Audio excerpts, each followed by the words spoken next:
Yo, what's good? I'm gonna jump right into it. Start off with the PBS News Hour, and then I guess most of the other topics I'll be playing are either gonna be probably loosely covering something over the news hour, or but yeah, I feel like maybe just starting with the PBS News Hour just to see what all the current events are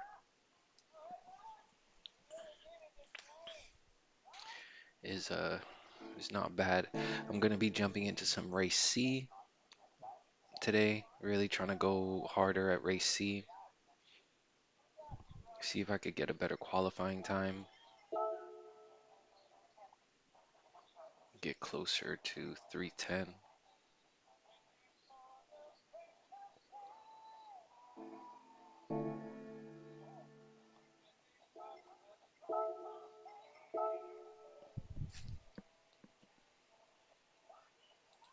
That's a commercial. Where is that commercial? Oh, there we go.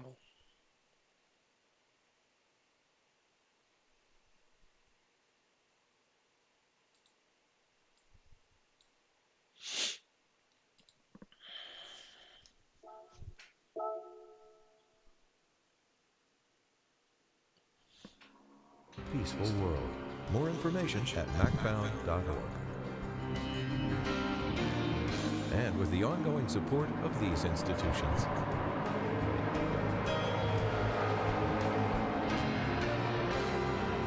This program was made possible by the Corporation for Public Broadcasting and by contributions to your PBS station from viewers like you. Thank you.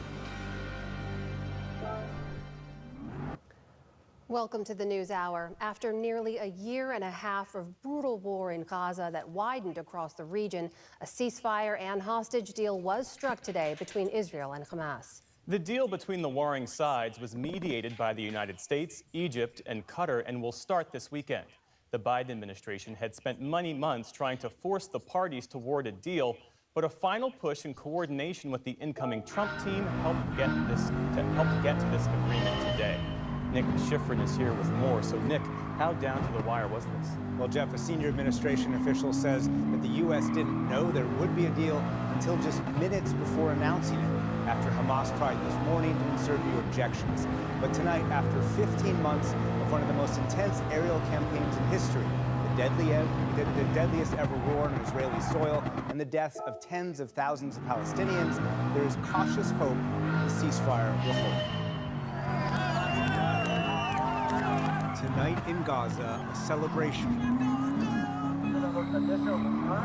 And in Israel, relief that after 467 days of war, in just 72 hours, the guns over Gaza go silent. At long last, I can announce a ceasefire and a hostage deal has been reached between Israel and Hamas. The three-phase deal begins with a 6-week ceasefire.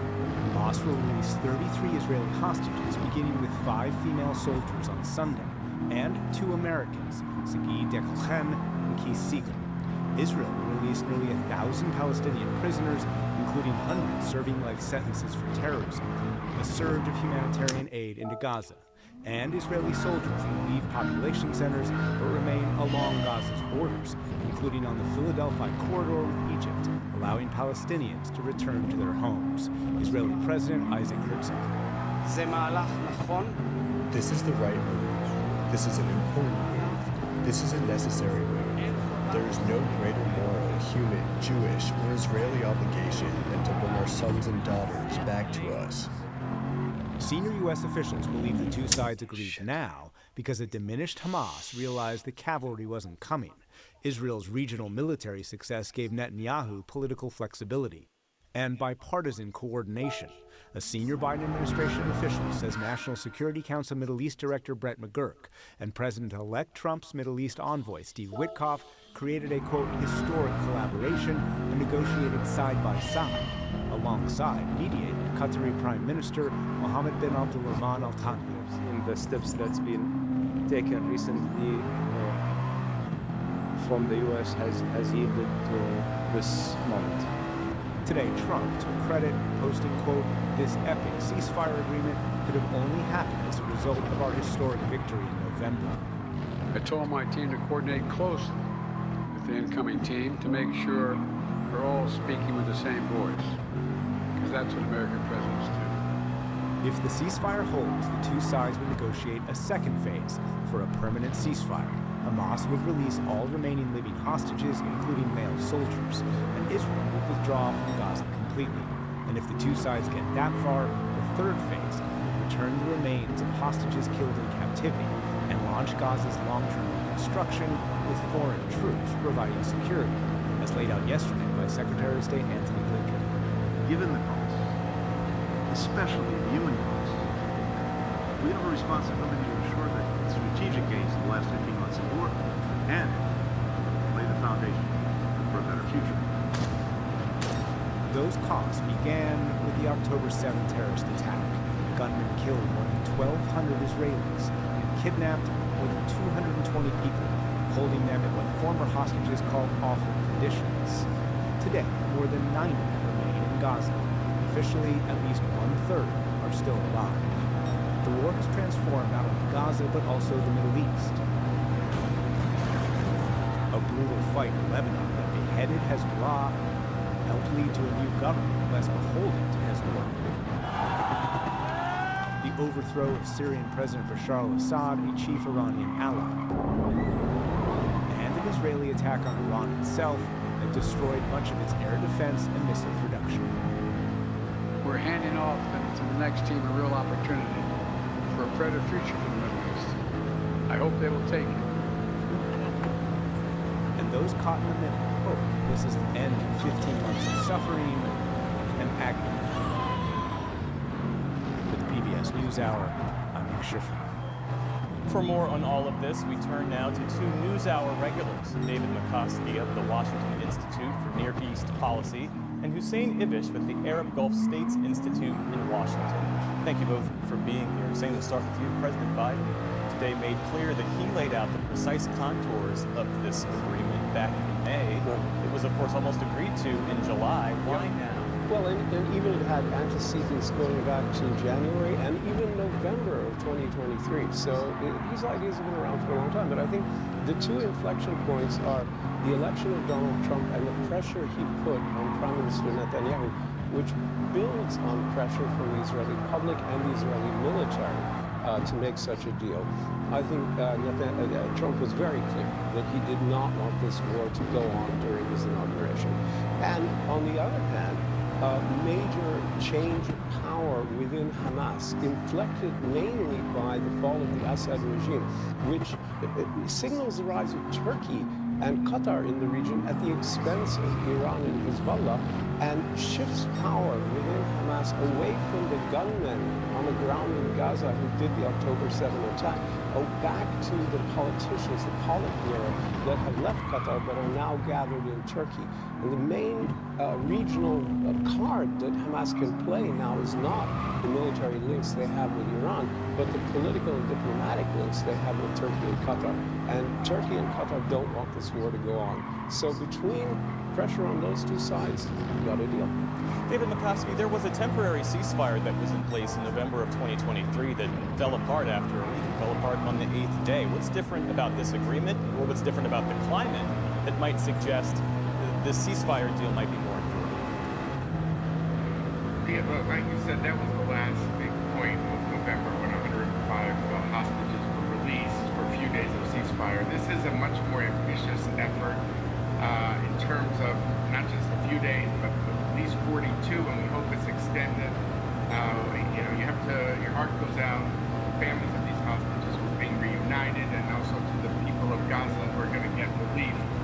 I agree with you saying that there's been a convergence of factors here. I mean, I agree with President Biden when he said it happened because of the extreme pressure on Hamas that it's been under, and Nick Schifrin in his setup piece about, losing Hezbollah, they were fighting in hysteria, and now Hezbollah's out of war after the death of Sinwar, the death of Nasrallah, and the decapitation, and the weakening of Iran. Biden said the worst in decades, its weakest in decades, and the transition between governments. Clearly, the fact that I think is unprecedented in American history, that an ingoing and an outgoing administration were sitting at the same table to get this done. They can't agree between Biden and Trump if it's light or dark outside, but they could agree on this.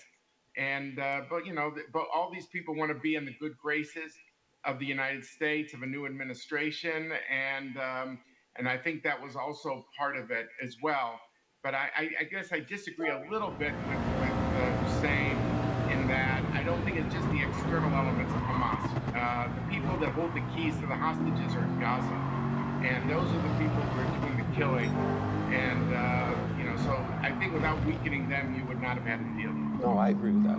And there's such fragility around the ceasefire deal, and the road ahead, of course, will be critical. But who are the guarantors? Who are the people on the ground who can ensure that both sides abide by the terms of this agreement? Because there's no international observers, there's no government structure that can make sure. Really, the parties are on their own, I think.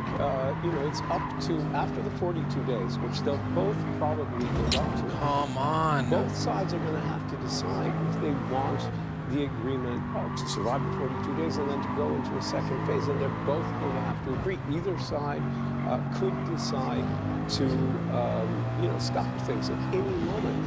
And certainly, especially within Gaza, a small group of people with guns could do something violent and, so give Israel either the reason or the excuse to say, no, the war's back on. So it's going to be very delicate. I think if the leaders are committed to following through into a second phase, they're going to have to be willing to put up with some provocations that maybe simply have to be baked into the process. Otherwise, there are no external guarantors. There is no one overseeing this.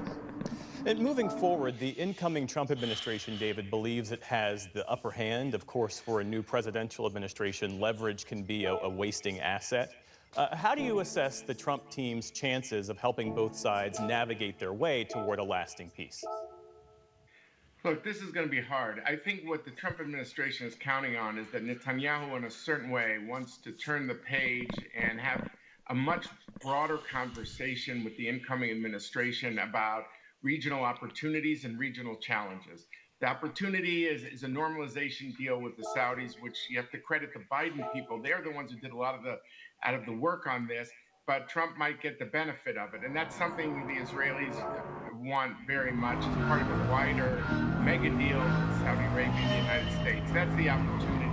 And the challenge is, what do you deal with Iran? Now that it's been weakened, some of you know I like sports metaphors, and this is like, Iran is like, a soccer team without a goalie. They have no air defenses right now. So is this a way to leverage getting Iran to the table on nuclear terms that they wouldn't agree to before? But this is a broader conversation that goes way beyond Gaza. There's an opportunity here for Netanyahu to engage that the administration. If everything is just Gaza, Gaza, Gaza, it's going to be much harder to have that conversation that I think both the U.S. and Israel want to have. So I do think there is an incentive there that should not be overlooked. In the minute we have left, do you agree? And what does this mean for the governing authority? That's exactly the problem. There's the rub, because Israel has done nothing to prepare for this day, and especially for phase 2 and phase 3. Netanyahu's refused to discuss a day after scenario. They have adamantly opposed any moves to create an alternative civil administration in Gaza. So there's a straight up forward choice between Israeli military rule, the resumption of Hamas rule, which appears to be a strategic decision Israel has made in this agreement for fear of strengthening the Palestinian Authority, which I believe they fear more than Hamas, because they think that the PA might eventually be able to create a Palestinian state. It's a continuation of the old policy of dividing the Palestinians. And I think Israel is intending to leave Hamas in de facto control of Gaza, and there's no other way to interpret this agreement, frankly. Certainly more to come. Sam Ibish, David McCosker, thanks to you both. Thank you. The ceasefire deal will end the agonizing wait of dozens of families whose loved ones have been held hostage in Gaza. Some of them are American. As Nick reported earlier, the first phase of this deal will include the release of 2 Americans. One of them is Sagi Dekochen, kidnapped from kibbutz Ner Oz while trying to defend his family on October 7th. I spoke to his father, Jonathan, before the U.S. confirmed that Sagi was on the list to be released in phase 1. Jonathan, thank you so much for being with us. Good to see you. Thank you for having me. I just want to begin with your reaction to the announcement of today's deal. What did you think when you heard the news?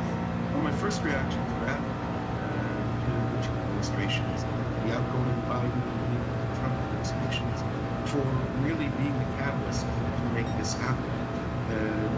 It's a very rare thing, I think, in American politics today, and for something like this to happen, sort of put aside the partisanship and to work together, shoulder to shoulder, over the course of the last few weeks. I'm gonna have to restart everything. Bring us to the brink of ending this madness in Gaza and bringing our 98 hostages home.